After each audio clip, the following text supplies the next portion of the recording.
문재인 정부 여성 인사들의 일거수일투족에 대한 관심과 호평이 이어지고 있어 참 상반된 모습입니다. 특히 청와대 부대변인으로 내정된 고민정 전 KBS 아나운서도 또 화제가 되고 있는데요. 고민정 전 아나운서, 청와대 부대변인 내정인, 그 목소리부터 들어보시겠습니다. 제가 KBS에 있을 때 참 편했습니다. 정년이 보장된 곳입니다. 그리고 그곳에서 아나운서라는 직업을 가지고 있는 것, 남부러울 것 없는 생활이었습니다. 하지만 지금 제가 이 자리까지 오게 된 데에는 문재인이라는 사람에 대한 신뢰감, 그리고 세상의 중심에 서겠다는 마음, 그리고 그 세상의 중심에 서겠다는 그 이유는 바로 7살, 4살 저희 두 아이들에게 멋진 세상을 물려주고 싶었기 때문입니다. 자, 고민정 전 KBS 아나운서가 문재인 캠프에 합류해서 유세를 하던 모습입니다. 경남 김해에 가서 거리 유세를 하던 모습인데, 자, 고민정 KBS 전 아나운서 청와대 부대변인에 내정됐는데 문재인 캠프에 합류하게 된 이유가 좀 독특해요. 어떤 내용이었는지 좀 소개 좀 해주시죠. 네, 그렇습니다. 이번 자리 부대변인 임명된 것을 두고 물밑 접촉이 있었던 것 아니냐 이런 얘기를 하는데, 그 대선 과정에서도 똑같은 이야기가 나왔습니다. 하지만 고민정 부대변인 같은 경우에 이런 얘기를 했습니다. 자리 약속을 받은 적은 한 번도 없다. 만약에 문재인 대통령이 자리를 준다고 이야기를 했으면 오히려 내가 실망했을 것이다. 이렇게 얘기를 했습니다.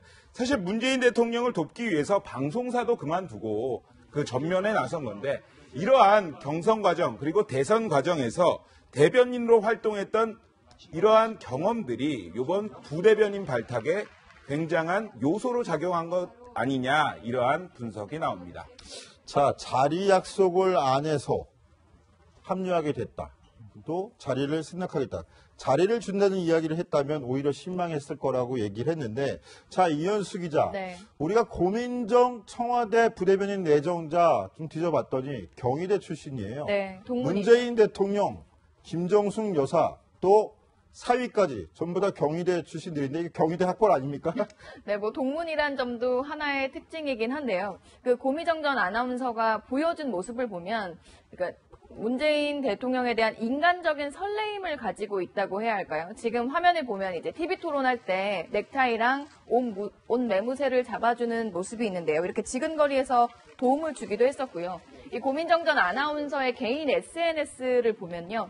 문재인 대통령에 대한 사진과 일화, 그리고 고민정 전 아나운서의 딸과 함께 찍은 사진, 그리고 지금 나오고 있는 사진은 처음 팔짱을 껴봤다. 다른 지지자들과 사진 찍는 것만 봤는데 나도 처음 이제 드디어 사진을 같이 찍어봤다. 이런 개인 SNS에 올린 글이었습니다. 그러니까 인간적인 매력, 인간적인 애정을 좀 드러낸 부분이고요. 또 인스타에 쓴 글을 보면 문재인이란 사람을 가까이서 보면 볼수록, 얘기를 나누면 나눌수록 참 멋진 사람이란 생각이 강해졌다. 이런 사람이 내 나라의 대통령이 돼줬으면 하는 바람이 갈수록 강해지고 있다. 그러니까 약간 동문이란 것도 있지만 이렇게 지근거리에서 도와주고 애정을 나타내준 고민정 전 아나운서와 청와대 내부에서 사실 박수현 대변인을 도와서 내부에서 대통령의 입이 되줄 부대변인으로 임명을 한 것으로 보입니다. 네, 그렇군요. 근데 고민정 전 아나운서, 남편과의 드라마 같은 러브 스토리 때문에 또 화제가 됐다는데 어떤 이야기입니까? 네, 남편은 그 시인인 조기영 씨로 밝혀졌는데요. 조기영 씨가 이제 대학교 시절부터 강직성 척추염이라는 희귀병을 앓고 있었다고 합니다. 이 병에 걸리면은 이제 등을 구부리고 펴는데, 그리고 모든 관절에 모든 통증이 느껴질 정도로 심한 그 병인데, 유전자가 원인이라고 하지만 아직 정확한 원인이 밝혀지지 않은 희귀병입니다. 그런데도 이제 11살 차이의 나이가 11살 차이가 좀 나거든요. 그런 나이 차를 극복을 좀 하고 이제 연애를 한 케이스인데, 처음에는 조기영 시인이 먼저 젊은 고민정 부대변인을 이제 프로포즈를 하려고 했지만 하지 못했다고 합니다. 본인의 그런 희귀병도 그렇고 나이도 워낙 많기 때문에. 또 아직까지는 시인이라는 직업이 사실상 경제적으로 풍족한 집안은 또 직장은 또 아니라는 그런 인식 때문인지 좀 주저를 했었는데, 고민정 청와대 부대변인이 계속해서 자리를 지켜줬고 그 때문에 다시 결혼에 골인했다고 합니다. 네, 고민정 전 아나운서가 실제로 대선이 끝나고 나서 시인인 남편과 함께 에세이집을 내기도 했습니다. 에세이집 제목은 당신이란 바람이 내게로 불어왔다라는 내용입니다. 사실 이 부부의 뭐 소소하다면 소소한 그 삶의 소중한 순간순간을 담았던 에세이집인데요. 내용을 뭐 본문 중에서 하나 보면요. 시가 그의 입에서 흘러나올 때면 꽃향기가 났고 그의 시를 가슴에 품었을 땐 뜨거운 눈물이 쏟아졌다. 상당히 서정적인 이제 함께했던 생활 소소한 내용들이 많이 고 들어있는 부대변인 내정자가 남편에 대해서 언급한 내용인가 봅니다. 네, 그렇죠. 그리고 이제 함께 지내면서 서로에게 느꼈던 부분들, 그런 약간 소소한 생활 부분들이 많이 담겨 있고, 뭐 함께 이제 병을 이겨내고 하는 부분들도 있는데 부드럽기도 하고요. 또 강한 면모기도 합니다. 네, 뭐 제가 하나 더 SNS상에 지금 남편이 올린 글을 좀 소개를 해드리겠는데요. 경선에 처음 뛰어들었을 때 나온 글입니다. 뭐 당신과 나 사이에도 이기고 짐이 없는데 이제 당신은 이기고 지는 것이 너무 선명하여 슬픈 세계로 가는구려. 그러니까 이기고 지는 게 분명한 경선 과정에 이 대변인으로 뛰어드는 것에 대한 그런 부담과 우려를 좀 걱정을 나타낸 것으로 보이는데 실제로 이런 애정이 이 연애 기간 동안에도 자주 나타났다고 하는데 좀 자세히 드러났다고 하는데 이 조기영 시인이 본인이 해줄 수 있는 게 없어서 출퇴근하는 아내를 위해서 운전면허를 따서 매달 로드 매니저 역할을 했다고 합니다. 그러니까 출퇴근할 때 직접 자신의 차로 데려다주기 위해서 오직 그것만 할 수 있기 때문에 그 운전면허를 땄다라는 그런 일화도 정해지고요. 이 글을 보시면 이제 두 분이 같이 문재인 대통령을 좀 지지했던 걸로 좀 보이는 글귀도 있는데 뭐 잘못한 게 거의 없는 흠이 없는 그런 문재인 후보에게 뭐 고민정 청와대 부대변인을 보낸다 이런 문구도 좀 적혀 있고 하거든요. 봤을 때 일단 지지하는 그런 마음도 똑같고 그리고 서로를 배려하는 마음도 똑같기 때문에 두 부부의 그런 애정이 좀 더 화제가 되고 있는 것 같습니다. 예, 또 한 사람의 KBS 전 아나운서도 뉴미디어 비서관에 내정되는데요. 누군지 영상으로 만나보시겠습니다. 감격스럽습니다. 네. 우리 유정 아나운서 말을 못 하시는데 다들 다 국민들 이런 감정일 겁니다. 고생들 많으셨고요.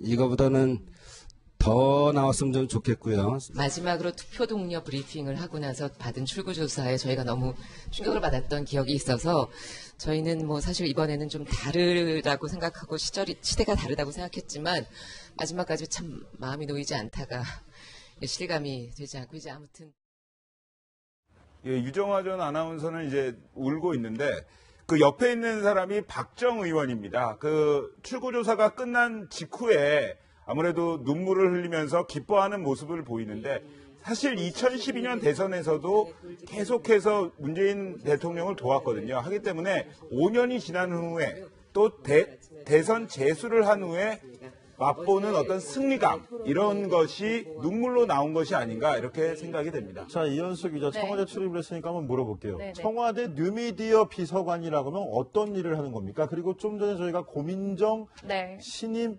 부대변인 내정자 네. 말씀을 드렸는데 두 사람의 직책 관계는 순위는 어떻게 되는 건가요? 네, 뭐 우선 정확하게 설명을 드리면 그 윤영찬 국민소통 수석실 아래 있는 비서관실에서 한 가족인 겁니다. 사실상 그 윤영찬 국민소통 수석실 밑에 대변인도 있고요. 그리고 유정화 전 아나운서가 내정된 뉴미디어 비서관도 있는데요.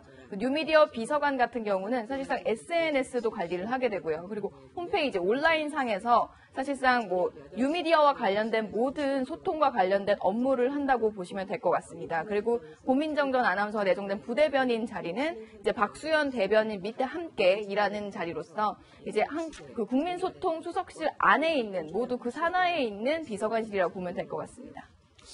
네, 최석호 기자. 저희가 지금 문재인 정부가 출범하면서 두각을 나타내고 있는 여성들에 대해서 전해드리고 있어요. 저희가 뭐 정부를 미화하거나 이런 의도는 아닌 것 같고 지금 화제가 되고 있는 인물들을 짚어드리고 있는데 특히 문재인 대통령의 경우 대선 전에 마지막 인터뷰를 우리 정치데스크랑 갖고 하면서 말을 했던 게 자기가 집권하게 되면 정모직 30%를 여성으로 출발을 하겠다라고 약속을 했습니다.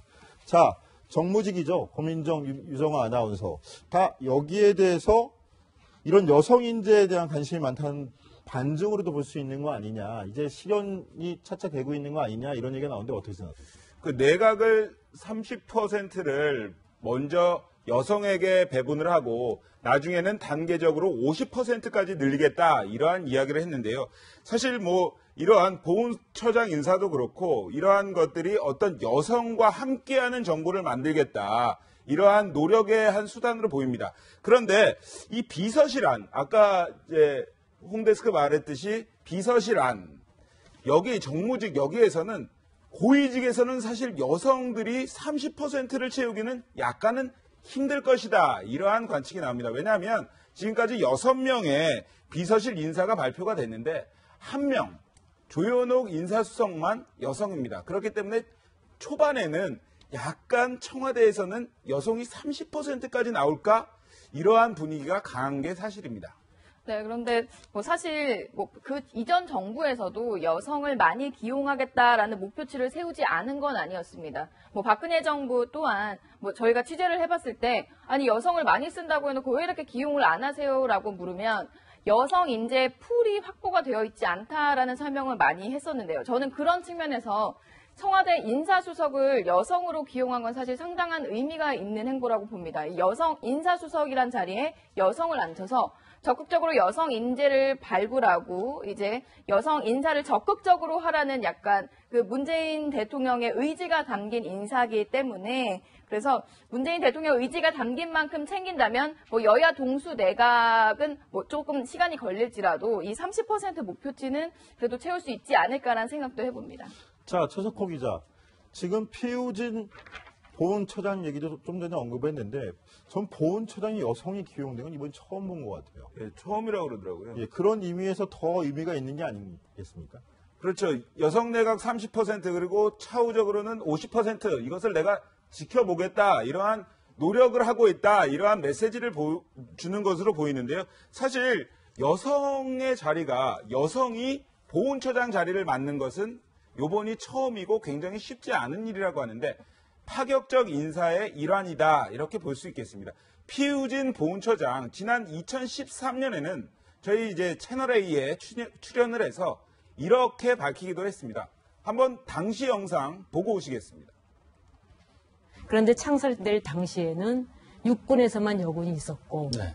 그다음에 병과도 여군이었습니다. 그러면서 임신도 출산도 허용되지 않았어요. 결혼에 제한이 있었던 거죠. 장교는 결혼을 할 수 있으나 임신은 안 됐고 임신을 하면 전역을 해야 전역을 됐고 어느 곳에서나 남녀 통합으로 운영을 하고 있다라고 국방부에서 얘기를 하지 않습니까? 네. 이제 어떤 보직을 신청하거나 가려고 하면 그런 어떤 인식의 문제 때문에 이제 뒤로 밀리는 경우가 있고요. 네. 강병규 기자, 당시에도 피우진 전 중령이었죠. 피우진 신임 보훈처장이 당시에도 출연해서 여군의 그 직장 내 한계, 어려움 이런 것들을 얘기했는데, 자, 이 인물 얼마나 그 좀 독특한 인물입니까? 한번 소개를 시켜주세요. 예, 뭐 세 가지 키워드로 좀 정리를 해드리면 일단 병마, 여성, 계급으로 나눌 수 있습니다. 우선 경마가 좀 스토리가 긴데요. 우선 본인이 군복무를 하다가 2002년에 유방암을 앓게 됩니다. 유방암을 앓고 있는데 이제 군대에서 이제는 뭐 장애 판정을 받아서 강제 전역을 시키게 하게 됩니다. 그런데 이제 피 처장은 이것이 부조리하다, 부당하다라는 항의를 했었지만 이것이 받아들여지지 않아서 결국 행정소송까지 갔거든요. 그런데 행정소송에서 일단은 승소를 해서 다시 복직을 한 케이스고요. 두 번째로는 이 여성인데 이 여성으로서 헬기조종사가 상당히 좀 희귀합니다. 왜냐하면 그 체력적으로 좀 버티기 힘들고 남자도 그 훈련을 버텨내기 힘들기 때문인데 일단 여성으로서 그 새로운 길을 개척했다는 점에서 좀 조명이 되고 있는 것이고요. 마지막으로는 계급인데 우선 이 국가보훈처장 보통 보면은 예비역 장성, 장군급이 합니다. 그런데 이번에 피처장의 경우는 예비역 중령입니다. 영관급이죠. 그러니까 계급도 좀 더 낮지만 이 모든 것들, 이 세 가지 포인트가 좀 더 다 파격이라는 점에서 봤을 때 문재인 정부에서 이번에 파격 조치를 내린 것으로 분석이 나오고 있습니다. 자, 이현수 기자. 그런데 오늘 피우진 보훈처장 첫 임무로 5.18 기념식에 참석을 했는데 문재인 대통령 바로 옆에서 수행하는 모습. 그만큼 높은 이상을 보여주는 거 아닙니까? 네, 뭐 보훈처장의 이제 주 업무기도 하고요. 그 문재인 대통령 바로 옆에서 지근거리에 보좌를 하고 그리고 안내를 하고 설명을 하는 모습이었습니다. 특히 뭐 문재인 대통령이 오늘 그 행사 중간에 갑작스러운 행동을 하기도 했는데 그 보좌를 옆에서 계속하는 뭐 지금 화면에도 나오고 있는데요. 하얀색 동그라미 안에 있는 모습이 피우진 보훈처장입니다. 네, 피우진 보훈처장이 문재인 대통령의 옆에서 일거수일투족을 다 챙겨주고 있고요. 또 문재인 대통령 바로 옆에 앉아서 바로 보좌를 했습니다. 자, 그런데 일각에선 좀 피우진 보훈처장 관련해가지고 우려 섞인 목소리 나오는데 이건 또 무슨 얘기입니까? 네, 좀 군 내에서 나오는 이야기인데요. 사실 보훈 업무라는 게 좀 전공 영역이라는 게 있는데 이 보훈은 전문성이 있어야 한다라고 주장을 합니다. 그래서 피우진 보훈처장이 상징성도 있고 의미도 있지만 이 전문적인 영역의 보훈을 잘 할 수 있겠느냐라고 지적을 하는 부분이 있고요. 또 일각에서 더 비판적으로 보는 쪽에서는 뭐 상징성은 있지만 사실상 이건 보여주기식 인사가 아니냐라는 비판적인 목소리도 나오고 있습니다. 그런 비판적인 인식에도 불구하고 문재인 정부 들어서 이어지고 있는 여성 인사들의 기용, 문재인 대통령의 페미니스트적인 면을 보여주는 게 아니냐고 말들도 하는데요. 문재인 대통령이 후보 시절 마지막까지 정치데스크와의 인터뷰에서 가진 이 페미니스트 감성 어디서부터 출발했을까요? 이 영상 보시면서 확인해 보십시오. 어머님에 대한 그동안 대단히 죄송하다는 말씀을 남기셨어요. 장소씨가. 어떤 마음이셨습니까? 그러니까 우리 부모님은 6.25 전쟁 중에 피난 와서 평생 동안 가난하게 피난처리를 하신 분이죠. 고향에 돌아가게 되기를 꿈꿨지만 그건 이룰 수 없는 꿈이었고 자식에게 이제 그 꿈을 그렇게 이제 걸었는데 제가 뭐 늘 뭐 사고치기도 하고 학교에서 제적당하기도 하고 구속되기도 하고 군대도 뭐 또 강제진입당하기도 하고 해서 늘 부모님께 오히려 걱정을 더 해드린 것이죠. 맏아들로서 집안을 짊어져 나가는 그런 역할을 하지는 못하고 그래서 늘 이제 부모님께 죄송스러웠는데 그러나 또 끝내는 어쨌든 우리 부모님이 자랑스러워할 수 있는 그 아들이 되었으니 그동안 못했던 거 한꺼번에 다 그렇게 효도를 앞으로 해야겠다는 생각을 하고 있습니다. 자, 문재인 대통령 후보 시절에 가진 인터뷰에서 본인이 어려운 가정 생활을 하면서 잠깐 삐뚤어져서 문제아라는 별명을 얻기까지 했었다. 그런데 부모님에 대해서 굉장히 죄송스러운 마음을 가졌고 특히 어머니에 대한 애틋한 감정을 드러내기도 했었는데요. 최석호 기자, 그 문재인 대통령 집안이 북에서 피난을 와서 거제에 정착을 했었잖아요. 근데 얼마만큼 좀 어려운 생활을 했던 겁니까?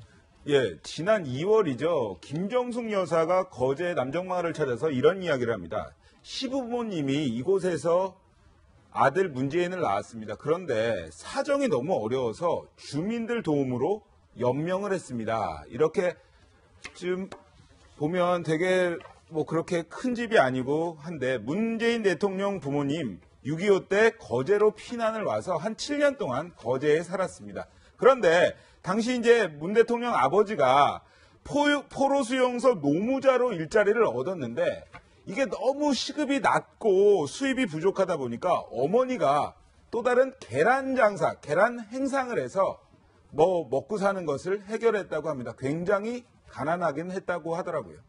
네, 저 지금 우리가 변명규 기자 생가 그림도 저희가 보여드리고 있는데 네네. 저 거제 생가에 지금도 문재인 대통령이 출산할 때 탯줄을 잘라줬던 할머니가 살고 계시더라고요. 네, 그렇습니다. 그 당시에 문재인 대통령의 아버지는 수용소에서 이제 노무자로 일하고 있었는데, 그러니까 생계가 사실 좀 불안했죠. 그렇기 때문에 병원에 갈 수 있는 처지도 아니었고, 당시에 그런 시설도 많지 않았습니다. 그래서 문 대통령의 어머니가 출산을 했을 때, 그때 이제 인근에 살던 추경순 할머니께서 직접 달려와서 탯줄을 잘라줬다라는 그런 일화가 있습니다. 지금도 현재 이 추 할머니께서는 이 근처 이웃집에서 살고 있고요. 이 집이 추 할머니의 소유로 지금 되어 있는데요. 일단은 2012년도에 대선에 좀 떨어졌을 때 그 당시에는 됐으면 좋겠는데 참 아쉬웠다라고 밝혔는데 최근에 이제 당선이 되고 나서 어여시 대통령이 됐을 때 한번 찾아가 보고 싶긴 한데 몸이 좀 불편하다라는 그런 뜻을 좀 전해왔습니다. 우리 추경순 할머니 목소리 직접 한번 들어보시겠습니다. 요 옆집에서 태어나 어떻게 기억하세요? 태어나서 나가 수발하고 그랬지. 어떤 수발을 하셨어요? 다줄 끊고 씻기서 옆에 놓고 그랬지 뭐. 자, 최석호 기자, 거제시가 그런 문재인 대통령이 태어난 저 생가 관광 코스를 개발하고 복원도 하겠다 이런 계획을 나타냈는데 청와대는 우려의 목소리를 나타냈죠. 그렇죠. 그렇습니다. 왜냐하면 지금 문재인 대통령이 내세우고 있는 아주 이런 이미지가 뭡니까? 탈권위 그리고 서민, 친서민입니다. 그런데 만약에 이것을 이제 거제시가 복원을 했을 경우에 대통령 된 지 얼마나 됐다고 그 큰 돈 들여서 벌써부터 생가 복원하겠다 그러냐 이런 비난이 나올 수 있습니다. 그래서 청와대가 미리 이러한 얘기를 했습니다. 자칫 생가를 복원하고 관광 코스 조성이 되면 문 대통령 행보나 이런 이미지에 배치가 될까 우려스럽다. 한마디로 되게 곤혹스럽다 이런 입장인데요. 문재인 대통령의 경우에도 시기상조 이렇게 선을 그었습니다. 하지만 이 생가 복원 사업은 거제시에서 하기 때문에 청와대가 왈부왈부할 입장이 아닙니다. 하기 때문에 좀 더 거제시가 청와대와의 대화를 통해서 풀어볼 문제다 이렇게 볼 수가 있겠습니다.